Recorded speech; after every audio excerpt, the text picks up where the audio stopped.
జై శ్రీరామ్. పూర్ణకాలీన అంశకాలీన కార్యకర్తలకు నమస్సులు. నాందేడ్లో రేపు ఎల్లుండి అనగా 24, 25 2 రోజులు సమావేశం ఉన్నటువంటి విషయం తమందరికీ తెలిసినదే. నాందేడ్లో గురు తేగ్ బహదూర్ యొక్క బలిదానము సందర్భాన్ని పురస్కరించుకొని ఈ 2 రోజులు సమావేశాన్ని ఏర్పాటు చేసినారు. మనము మన బస్సులలో ప్రయాణం చేస్తున్నాం. 24 ఉదయం 6 గంటలకు బయలుదేరాలి. అక్కడికి మనం 2 గంటల లోపు చేరవలసినటువంటి అవసరం ఉంటుంది. కాబట్టి మన బస్సు లోపల అనుశాసనంతో కూడుకున్నటువంటి క్రమశిక్షణగా మనం ఉండాలి. శుచి శుభ్రతను పాటించాలి.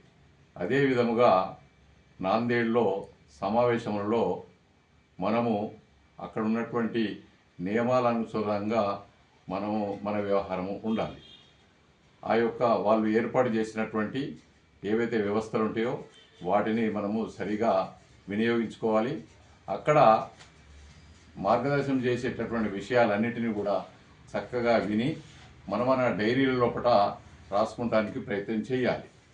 మనము ఆ సమావేశంలో ఆ వర్గలో మన యొక్క ఆలోచన విధానము సరిగా ఉండాలి. మనము మన యొక్క బస్సు ప్రముఖులకు సూచన లేకుండా ఎక్కడికి కూడా కార్యకర్తలు వెళ్ళకూడదు. డ్రైవర్ యొక్క ఫోన్ నెంబరు ప్రతి బస్సు ప్రముఖ దగ్గర ఉండాలి. బస్సులో ఉన్నటువంటి కార్యకర్తలు బస్సు ప్రముఖకు తెలియకుండా ఎక్కడికి వెళ్ళకూడదు. అదే పద్ధతిలో కూడా వర్గలో కూడా మన యొక్క తీరుతీనులు సరిగా ఉండాలి. ఏవైనా మీకు కష్టములు ఉన్నచో తప్పకుండా బస్సు ప్రముఖునే అడిగి తెలుసుకోవాలి. జై భారత్ మాతా కీ జై.